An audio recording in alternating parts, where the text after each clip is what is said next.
Thank you so much for the intro, Vanitha. First of all, thank you a lot, Los Altos High School STEAM Week, for having me as a speaker. It's a real honor and privilege to be here.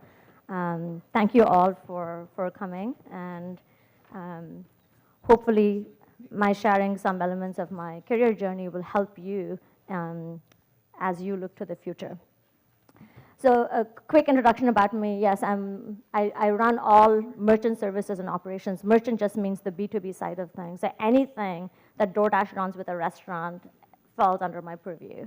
But in addition to that, I'm also a bookworm. I'm a travelaholic. I love cooking for my family.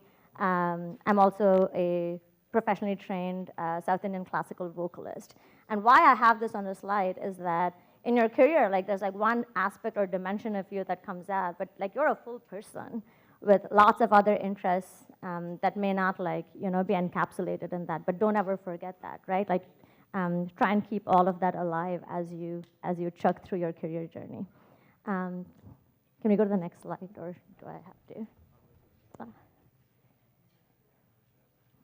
Okay, the title of my talk was actually this Tolkien quote, "Not all those who wander are lost." And what I mean by that is like our careers are long, and career journeys, you can't actually foresee where you're going to go. And Steve Jobs said that too, right? He said like, hey, these dots, you just don't know how they're going to connect, but they're going to connect later. And the example that he used was that he used to be really passionate about fonts, and he took a calligraphy class when he was an undergrad, right? How would calligraphy connect with his story at Apple? Like the Apple font typefaces that he made, right? He was kind of obsessive with it, and it connected much later. That's the example he used. For me, you know, right now, like I run the B2B side of all things DoorDash, right? Like what would have been the straight path to that?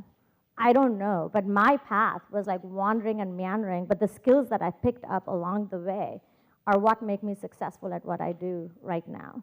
So my very first career was actually a musician, right? My mom wanted me to be a professional singer, and so I started a professional career in India, mostly being a vocalist and training in classical music. But the reason I say all of that, the full picture is important, was like while I was doing that, I was also deeply interested in all things science and math, and excelled at that when I was in high school. Right, so that was also another dimension for me. And then what ended up happening was I applied to college here, and I got a full scholarship to go to Harvard. So I came in here, and I was a physics and chemistry major, right? What did I want to do at that time? Like, you know, what did I want my career to be? I wanted to be a science professor, right? So I said, okay, I'm gonna like really enjoy learning the craft of organic chemistry. I'm gonna be in the lab. I'm gonna discover new things and enjoy that, and then you know go on to get a PhD, and then I want to teach and I want to do research, right? That was my original goal.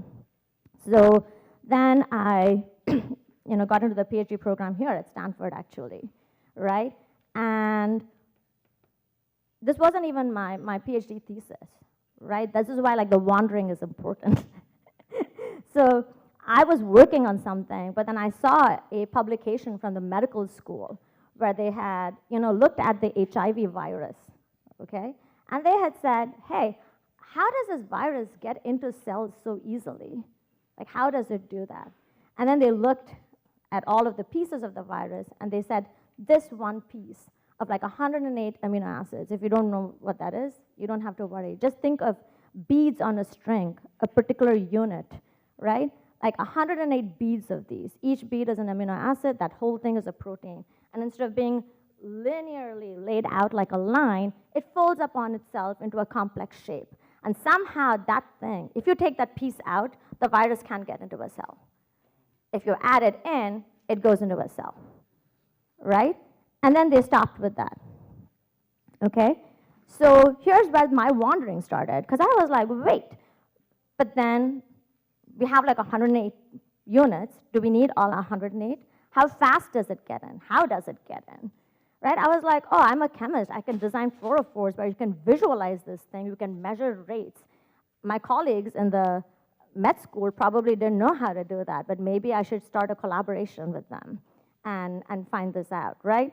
So then we chop up this 108 kilodalton sequence protein into like little chunks.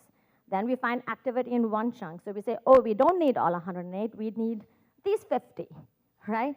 And then you reductionize that further and further. And then what do we think we found?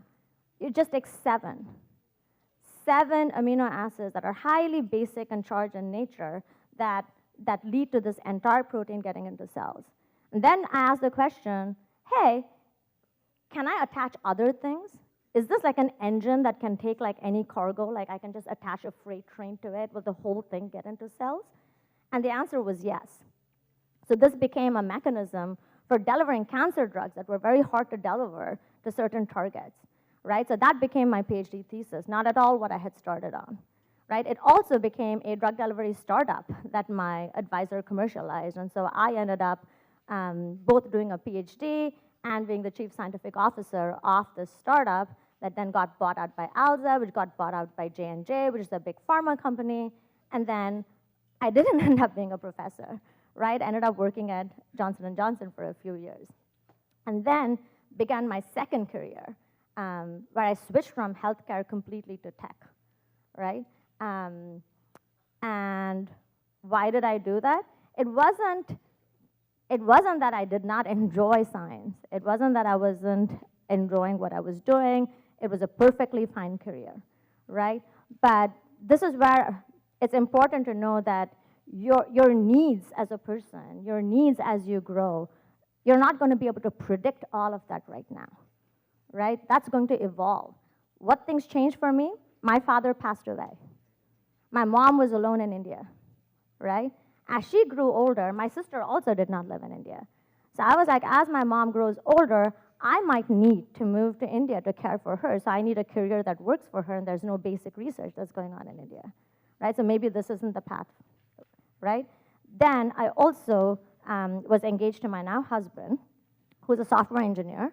He was like the first revenue engineer at Twitter at the time, and he wanted to be in the Bay Area. And I have 8 first cousins who all live here in the Bay Area, right? So then I was like, oh, if I have to make the Bay Area work, and I have to make a 2-person career work, the biggest industry here is tech. So how can I work at the intersection of healthcare and tech, or do I go fully into tech? So these are all questions I asked myself. So you will have many such career inflection points. And it will feel like you're a bit lost because you don't know where you're going. And that's okay. Being lost is okay. Feeling like you're lost is okay. But you're not actually lost. It's in those journeys that you reinvent yourself, right? You would not think that someone who was this cancer researcher or whatever is now going to be like doing what I do right now, right? But why is that useful? There are a lot of things in my scientific training that I apply on a day-to-day basis at DoorDash right now. Okay, so this is going to be a little interactive. I'm going to ask you a few questions. Okay, I'm assuming a lot of you have used DoorDash, or your parents have used DoorDash to order food, or Uber Eats, our competitor, but the same thing. Okay, now let's say, sometimes the restaurants cancel your order, right? You've placed an order and they're like, nah, we're not making that order, right? That's a horrible customer experience. And it's something that, my team's in charge of keeping that number really low, right? Let's say normally that happens 1% of the time. I'm making up these numbers, by the way, okay? But then, yesterday, my team alert goes off on my Slack saying, cancels are up to 5% today. Okay, normally like 1%, 1.2%, yada, and suddenly it's jumped to 5%. Okay, I don't know what's going on. Neither does my team, but we got to figure this out, right? Where would you start? You can start anywhere.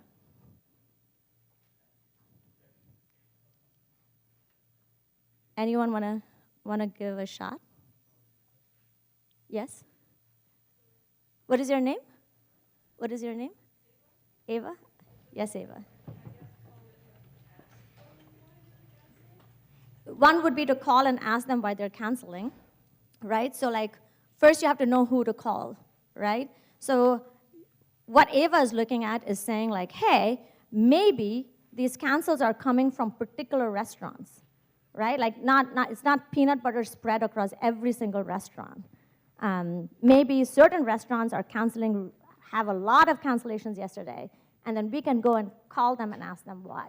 And sometimes that happens, right? Like maybe like 4 huge Taco Bell stores that do a ton of business that day, like their POS system goes down, or like their kitchen operations are just like, done for, and they can't take any orders, then that happens. Okay, so let's say that's the case, that's what happened in this case. How would you try and fix it going forward? What would you do? Because ops is always about getting 1% better and getting more predictability on these variables. Like, I don't want 1% to turn into 5% ever again. What would I do?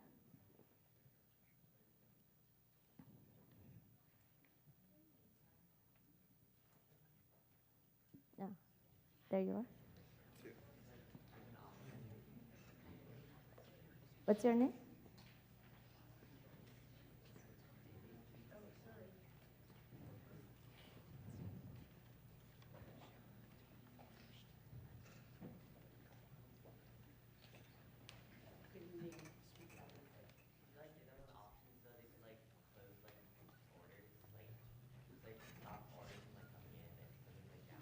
Yes, exactly. So what was your name? Sorry? Davy. Davy hit upon like a really key point here, which is saying, hey, we know orders are getting canceled, but after you get the first canceled order, can we stop customers from ordering from that restaurant, so then that one canceled order doesn't turn into 2, doesn't turn into 50, doesn't turn into 100, and then my metrics are off, and I'm looking at like 1% to 5%. And that's exactly what we do. It's called POS Proactive Cancel. It's a feature we designed like 4 years ago.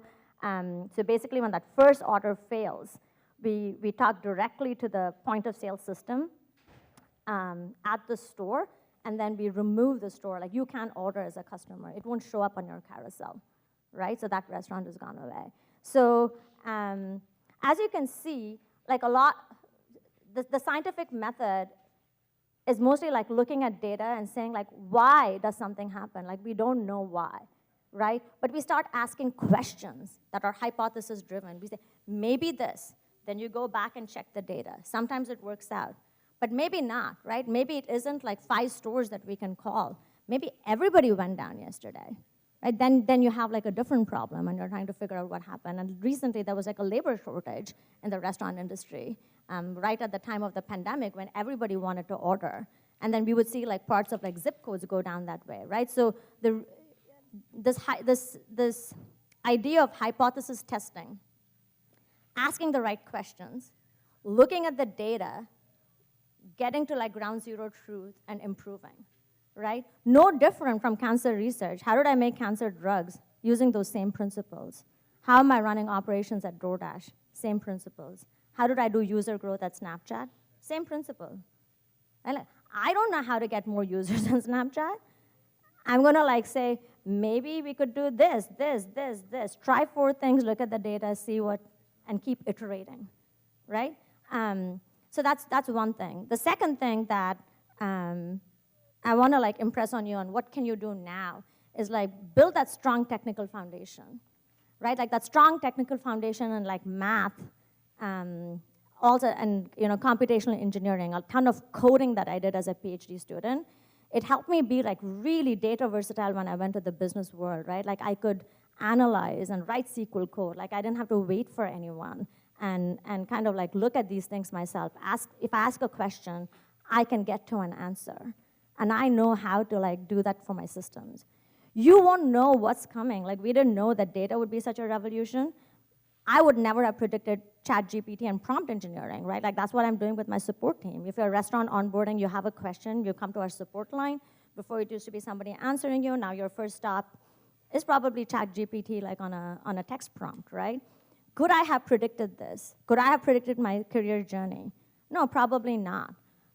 But that strong technical foundation that you lay in the beginning, right, can help you reinvent yourself, can help you go in different directions, can help you have a long and meaningful career that is very, very diverse and allow you to take on many different avatars, right? Even as a musician today, there's a ton of tech involved. Most of my recording I do on GarageBand, right? Like, so that technical foundation is going to help you whether you pursue an artistic career, whether you pursue a business career, whether you pursue a career like that is in tech or math or science.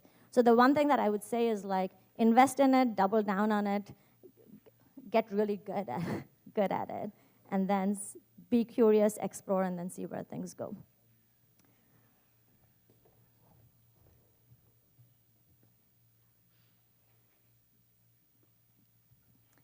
And this is another thing. If you're planning effectively, you'll always be changing your plans, right? This is the thing, again, like, you can't completely have like this perfect plan for the future. So you can do that. I could have just said, okay, automaton, and I would have been a professor somewhere in some university today. Not a bad career at all. I probably would have enjoyed teaching and doing research. There is nothing wrong with sticking to the plan. But sometimes these opportunities come up, right? Whether it was that HIV tag protein paper that I read, right? Or like saying, oh, you know, I just want to go and try a career in tech, and if it doesn't work out, I can always come back to healthcare, right? Don't be afraid to try different things. Have a plan, but don't always feel like you need to stick to it. Take a few detours. It's okay. What's the worst that can happen? It doesn't work out?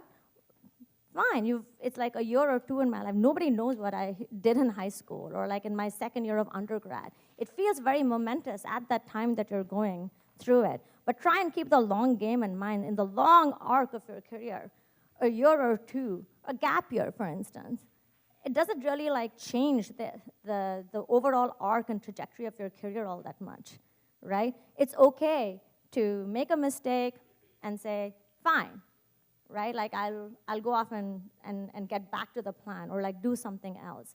So at every point, like, ask yourself, hey, this is the plan, this is what I'm doing, I'm reasonably happy, but is there something else that I want to try, right? And then go for it. Go for it without being afraid, go for it, embrace it, and then enjoy it.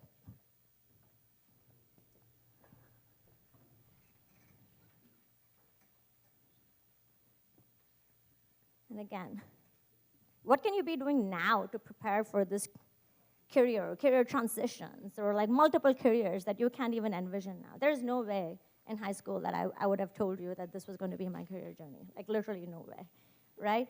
So what can you actually do to prepare for it in addition to, you know, really doubling down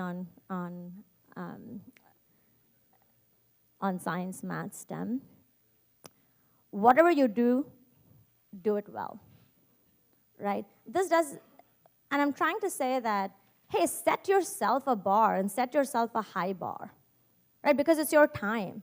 The one thing that you don't ever get back is time, right? So whatever you do for that time, whether you like it or not, maybe you hate this particular like calculus problem that you're working on, but it doesn't matter right now. Like, that's what you've got to do. You have an exam tomorrow, you're studying for it. Do the very, very best you can and keep pushing that best. It's not about somebody else's best. I suck at sports, by the way, completely suck at sports. But I would still keep pushing. Like, I'm like, okay, here I am in PE class, right? So I have like whatever bar that I have, I gotta get 1% better the next week and a little better the week after that. And in my 20s, I ended up running marathons. True story, right? But being like completely crap at sports, at any kind of sport, running, all of that all my life. So those small deposits of time that you put in and continuing to push yourself against your own personal bar, they do add up over time. It's that cumulative impact over time that starts showing up, right? So don't say, hey, you know what, like, this is my career path, this is really what I'm interested in, I don't really care about this. I just got to make a B in this class. Sure, I mean, if B is your bar, like go for the B. But why not, like really do that in that class well too, which may not be on the, on the straight career path. So the example that I would like to give there is, I read a lot, right? Like a lot of books. I had a lot of like philosophical debates with my dad. Now, do those things show up in this cancellation problem? No, they don't. They don't at all, right? But they show up in my work in different ways. They show up in my work as a people leader. As a people leader, I have to make a lot of decisions that are affecting tons of jobs in the company, right? There are gray areas. There are people who are motivated by different things. There's being a good leader means that you have to kind of figure out what makes people tick. You need to make them feel supported. You need to enable them to take risks, but then when they fall, you need to have their back. This is not all coming from calculus class.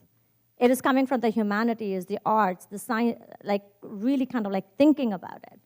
Thinking about like who I am as a person, what are my values, how do I want to lead a team, what kind of person do I want to show up at work today, right? And it wouldn't have happened if I had just said, that's it, I'm just gonna do math and science all day long, that's it, this other class, this writing, this trying to figure out like, what my thoughts are, it doesn't matter.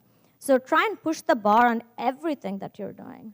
Try and be as excellent as you can be. I'm not asking you to get into some sort of like competitive race and like race to the top of your class, but keep pushing yourself to be your personal best at whatever it is you do, because you don't get your time back, and whatever you do, it's worth doing well.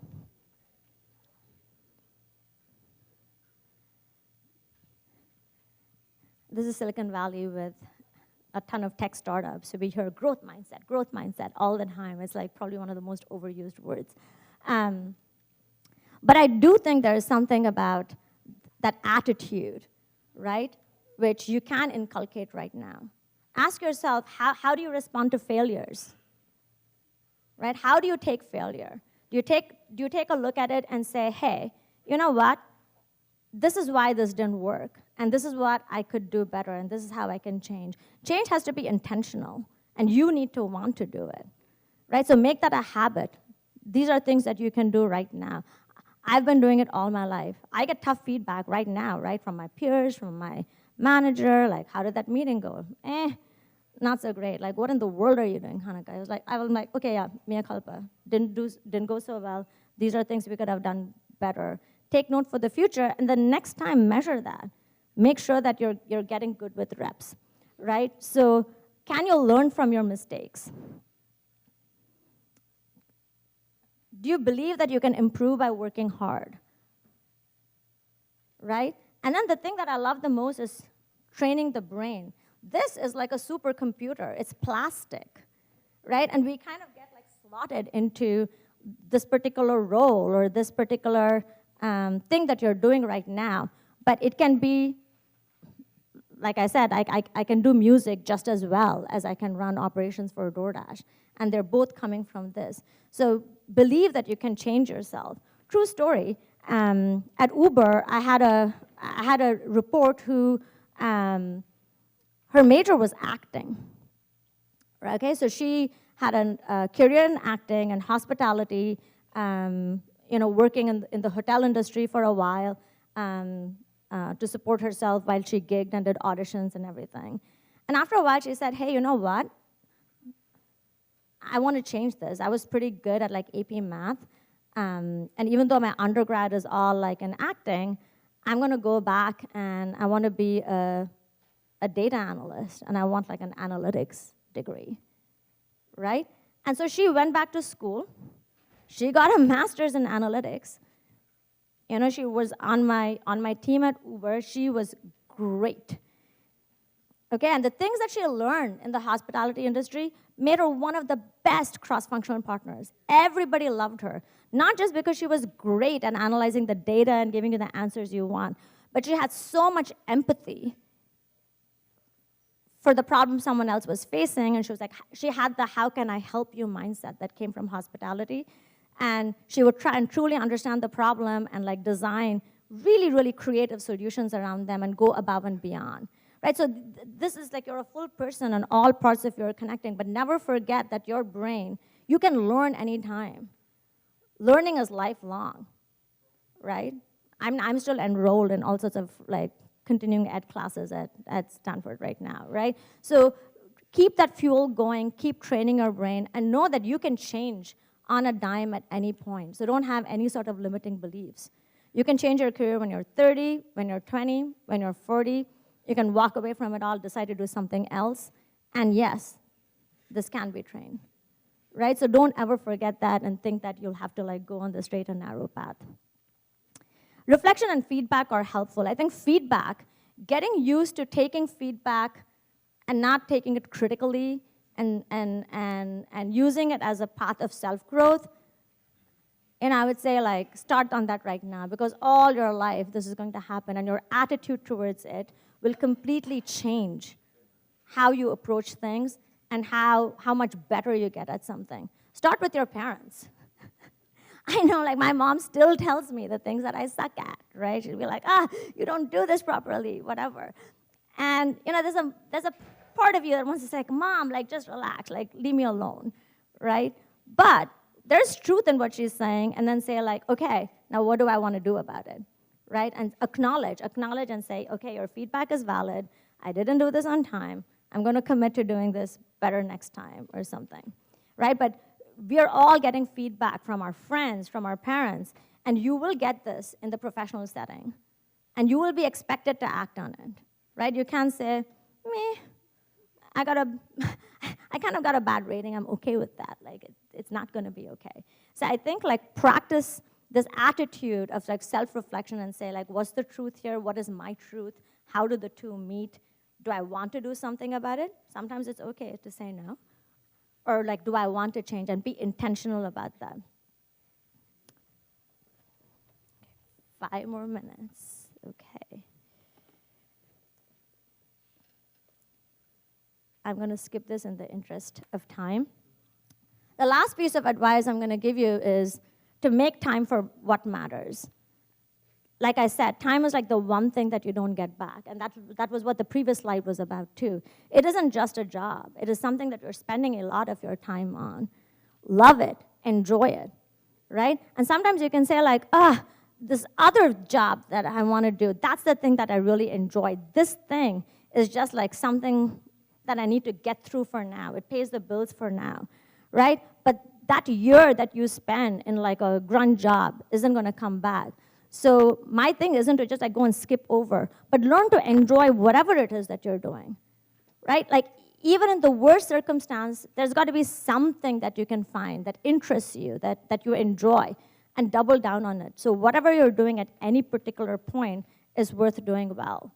And this thing on time, right, make time for what matters, hits home, you know, maybe later in life, maybe earlier in life. But for me, I lost my dad when I was like a senior in college.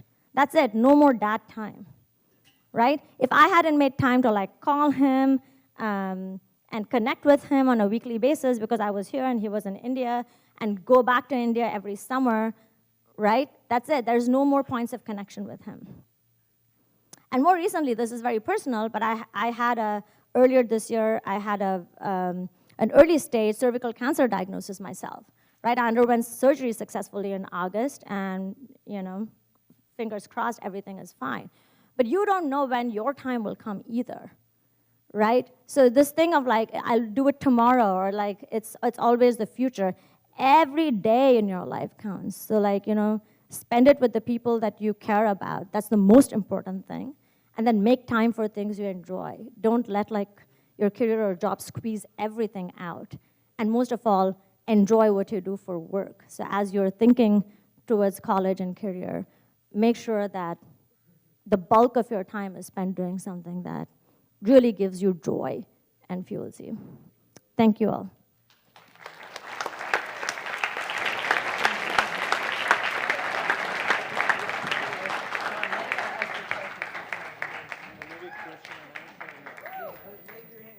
Q&A Q&A time, if you have a question for our speaker.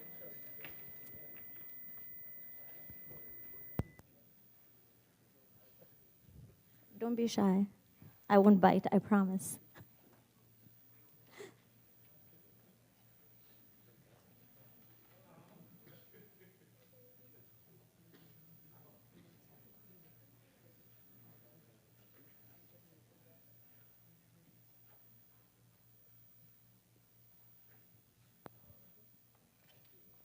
None at all? Okay.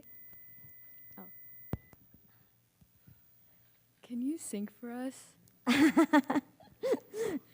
Sure. I'll sing La Vie en Rose.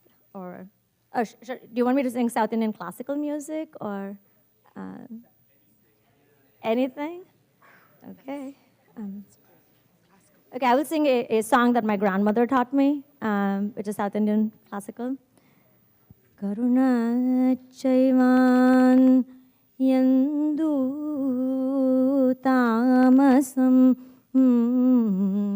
Krishna Karalina Kai Torunne Sharanagatan Kishta Varadanam Chaidu Janme Guruvayur Puram Tannil Sakala Munigal Paravadariven Aguna Karuna Chaivan Yandu Tamasam Krishna Kadalina Kai Torunne.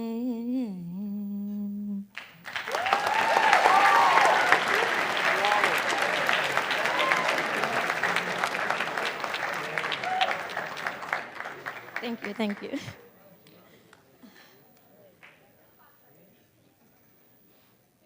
Any other questions I can answer? Yes.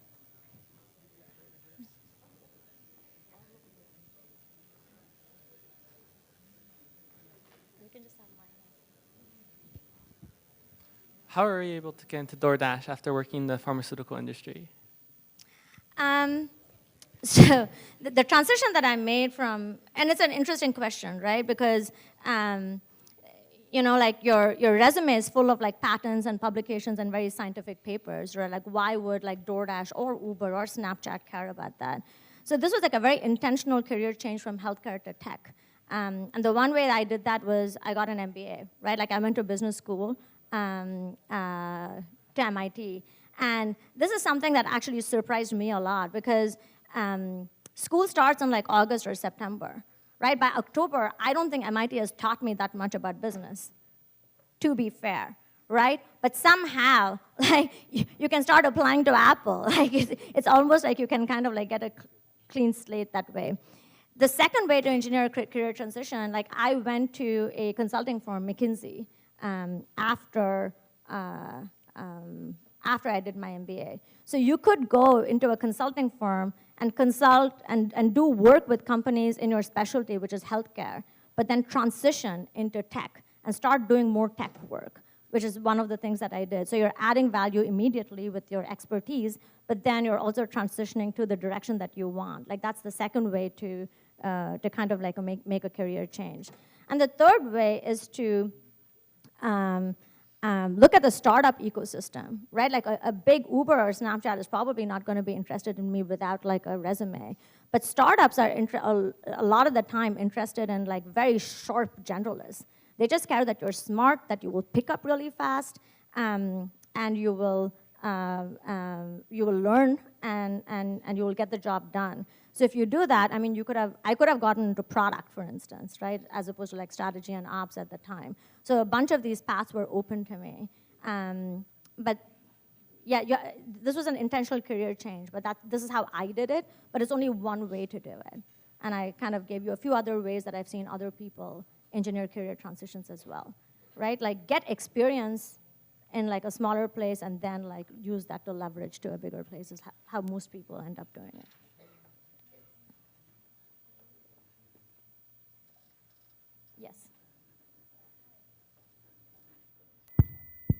Hi. What is your favorite part of what you do?